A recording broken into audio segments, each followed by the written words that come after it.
Secretary Vince Dizon, sir, magandang umaga po sa inyo.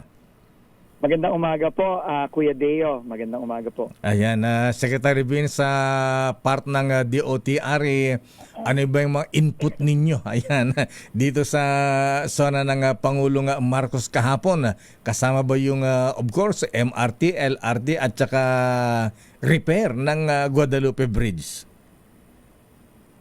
Opo, Kuya Deo, no, narinig naman po natin loud and clear ang ating Pangulo. Gusto talaga niya kahit papano naman matulungan natin at maibsan natin yung hirap ng mga kababayan nating nagko-commute araw-araw, no. Habang pong pinapapaspasan niya yung ating mga malakihang project na magbibigay ng pangmatagalang ginawa sa ating daily commute, kailangan tutukan ho ng gobyerno kasama na ang DOTR yung mga pang-araw-araw ho na hirap. Kaya yun po ang talagang pinipilit natin gawin itong mga nakaraang 5 buwan. Pinapaigsi po natin ang mga pila, pinapadali po natin ang pagsakay sa ating mga MRT, LRT.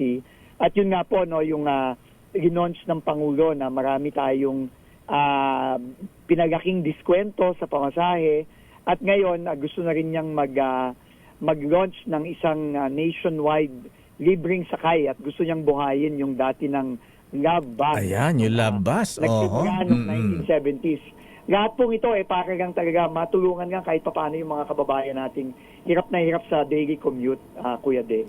Libre nga ba ang pamasahe dito sa Love Bus na ilulunsad po ng DOTR, Secretary Vince? Opo, yun po ang direktiba ng Pangulo. So yun po ang talagang paplanuhin natin. Nag-pilot na po tayo, Kuya Deo, nung nakaraang linggo sa Cebu. Meron po tayong isang rota doon na completely libre, araw-araw. Pagka peak hours, 6 to 9 ng umaga, 5 to 8 ng hapon, at buong araw kapag weekend at mga holiday. No? So, tuloy-tuloy na po yan. Ang sabi nga po ng Pangulo, kailangan talagang ikagat natin yan sa buong bansa. No? So, sa lahat ng ating mga major cities, magbubukas po tayo ng mga ganyang rota. At patawagin na po natin nationwide Love Bus programa. Ilang units naman ng Love Bus yan, Secretary Dizon, dahil siyempre dudumugin po yun. Dahil alam niyo naman ang Love Bus, aircon yan, malinis yan, mabango yan. Ilang units, baka sigurado magpupunuan ng pasahero dyan, Secretary. Opo, hindi pa po tayo nakakabilang, pero ang gagawin naman po natin dito, hindi naman po tayo bibili ng mga bagong unit, no? Ang gagawin natin dito, makikipag-partner po tayo sa ating mga existing na mga bus companies. No? Kagaya na rin nung ginagawa natin sa ginaunch natin na pilot sa Cebu at sa Davao nitong nakaraang linggo. So, yun po ang parang PPP, magiging PPP ito, no? Kuya Deo, no? Kasi mahirap naman kung bibili pa ulit ang ang gobyerno ng mga panibago, no? Alam niyo naman, pagka gobyerno ang bumibili at nagme-maintain minsan hindi masyadong maayos. Kaya mas magandang makipag-partner na lang tayo sa private sector para talagang maayos ang implementation nito. Kung PPP yan, Secretary Dizon, sir, hindi na po magiging libre ang pamasahe. Ay, hindi. Libre po. Libre pa rin. Yun po ang sinabi ng Pangulo. So, ang mangyayari lang po dito, gagamitin po natin makikipag-partner tayo sa mga existing na bus company, pero ang gobyerno po ang magbabayad imbes ng publiko. So isusubsidize po ng DOTR ng gobyerno yan, Secretary? Opo, yun po ang gagawin natin.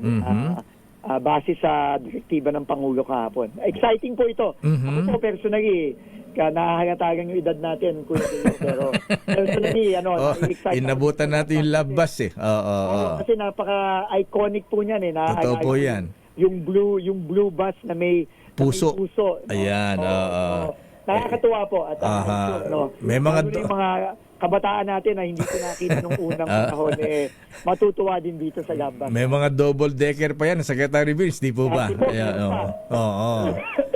Ayan, At in fairness, ito ay project noon ng dating First Lady Imelda Romualdez Marcos. Opo, nung dito po sa Metro Manila. Pero dati po Metro Manila lang po 'yan. Dahil po nung gobernador ng Metro Manila ang ating dating unang ginang yan po ay sa Metro Manila. Pero ang maganda po dito sa direktiba ni Pangulong Bongbong Marcos, ang gusto niya nationwide. Gusto Visayas, Mindanao. Secretary, baka mamaya wala nang sumakay sa MRT, LRT niyan. Pagka libre, ay siyempre, kung akong pasahero, ordinaryo empleyado, di siyempre, abangan ko na yung lambas dahil libre.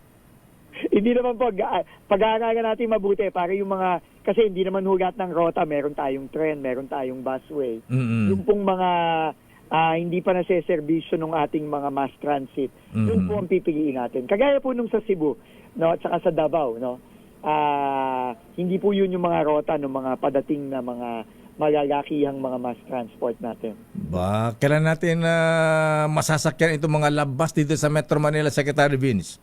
Naku, papaspasan po natin. Pipilitin po natin within the next few months. Wow. May umaarangkada na po tayo, hindi lang sa Metro Manila, kundi pati sa mga ibang syudad dito sa Luzon, Visayas at Mindanao. Sasabay-sabayin po natin ito. Yun po ang utos ng ating Pangulo. Abay, siguro yung mga bilyones na inilan sa pondo ng flood control project, baka pwede ilagay na rito, Secretary Vince. Hindi naman po. I-request natin sa Kongreso. Kailangan po natin ng flood control. Kaya lang po, ang sabi nga ng Pangulo, yung totoong flood control. Yes, oo. Yung ginawa po sinabi po ng Presidente, hindi yung guni-guni lang, ika nga ng Pangulo kahapon. Tsaka hindi yung patsi-patsi. Ayan. Hindi yung patsi-patsi. Opo. Kailangan po natin yan. Dami po talagang baha ngayon. Ayan. Anyway, Secretary Vince, isa pa. Ayan, kailan po, sa inyo bang project ito o DPWH, yung pagre-repair po ng Guadalupe Bridge? DPWH po yan, Kuya Deo. DPWH, plano ng DPWH yan. Pero sabi nga po ng Pangulo, unang-una, hindi na natin pwedeng ipagpaliban yan, no? Kasi delikado na eh. Safety na ang pinag-uusapan natin. Ngayon, timing po yung tanong nyo kasi tumatawid po ako ng Guadalupe Bridge. Ganun po ba? Right this moment. Oo. Pero ang sabi naman po ng Pangulo, kasi ayaw talaga niyang maaberya yung mga kababayan nating bumabiyahe sa EDSA. Kailangan matapos muna yung detour bridge sa tabi. Ayun. Sa northbound at southbound bago simulan yung pagsaayos at pagsasara ng Guadalupe Bridge. At saka isa pa, Secretary Vince, ewan ko particular po dito, ang dami mga project no na tatawid sa Pasig River, ayan, sa Manila, sa Makati, sa Taguig. Ba't hindi po matuloy-tuloy yung mga ganyan? Siguro yan ang kailangan natin para lumuwag ang EDSA, Secretary, sir. Opo, I think po pinapaspasan na rin po ng DPWH. Sa akin pong pagkakaalam, no, meron po atang 3 o 4 na bagong mga tulay, no, across Pasig River. Kailangan ng punta ng paspasan at yun naman po ang direktiba ng ating Pangulo. Ayan, Secretary, ba't may na-miss yata ang Presidente kahapon? Yung project ng subway, ayan na, dapat yan ang isa sa mga ibinida rin ng Presidente kahapon eh. Ay, opo, hindi po, nasabi po niya. Nabanggit ba yung subway kahapon? Opo, nabanggit po niya. Sabi lang po niya, itong subway, ito hindi talaga matatapos sa loob ng kanyang termino. Kailangan talaga, sabi nga niya, we are not only building for today, but we are building for tomorrow. Pero ang bilin niya, habang inihintay ng ating mga kababayan itong mga proyektong to, kailangan naman kahit papano tulungan natin sila ngayon na. Kasi hindi biro eh. Pero ito talagang mga malalakihang proyekto nito tulad ng subway, tulad ng North-South Commuter Rail. Talagang ito talaga yung yung magbibigay ng matagalang ginhawa. Pero hindi naman pwedeng hintayin lang natin 'yon na wala tayong ibang ginagawa. Kailangan kahit papaano tulungan natin ang mga commuter natin ngayon na. So sabi niya, kailangan matikman man lang ang subway bago matapos ang kanyang term sa 2028 kahit na hanggang Cubao man lang. Opo, meron po tayong tinatarget na 2 hanggang 3 stasyon mula Valenzuela, Quirino Avenue at North Avenue. Yun po ang tinatarget natin na hopefully matatapos po natin bago matapos ang termino ni Pangulong Bongbong Marcos. Ayan, may nagpapatanong dito, Secretary, sir. Ayan, kumusta daw po ang cashless payment sa MRT3? Kailan daw ito may papatupad, Secretary, sir? Nagsimula na po tayo dun sa ating pilot. Sa lahat po ng stasyon ngayon ng MRT3, meron na po tayong isang carousel doon na pwede na yung cashless, yung pwedeng credit card, pwedeng e-cash, pwedeng debit card. In fact, talagang humahaba na nga po yung pila dun sa mga turnstile na yon kasi ayaw na pong pumila at bumili ng ticket ng mga kababayan natin. So dahan-dahan po magdadagdag na po tayo ng mga turnstile pa sa mga susunod na buwan, no? Pero hindi lang po sa MRT3 ito, pero pagka maganda yung pilot natin, walang aberya, i-roll out na rin po natin ito sa LRT1 at LRT2. Isa na lang, Secretary Sir, yung PNR. Ayan, kailan daw po uusad ang PNR natin hanggang Bicol? Opo, ngayon po, gumagana naman po yung PNR natin mula Laguna hanggang Bicol, no? Napa-under na po natin yan ulit. Mhm. Pero yung pong North-South Commuter Rail mula Calamba hanggang Clark, medyo matagal-tagal pa po yung mula Calamba. Pero kampante po tayo na mula Valenzuela hanggang Clark. Yung ating phase 1 yan, matatapos po natin bago matapos ang termino ng ating Pangulo.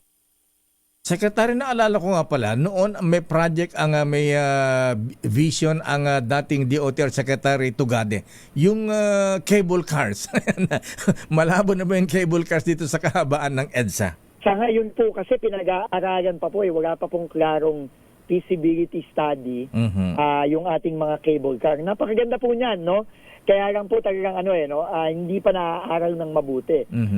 Ongoing pa po yung mga study.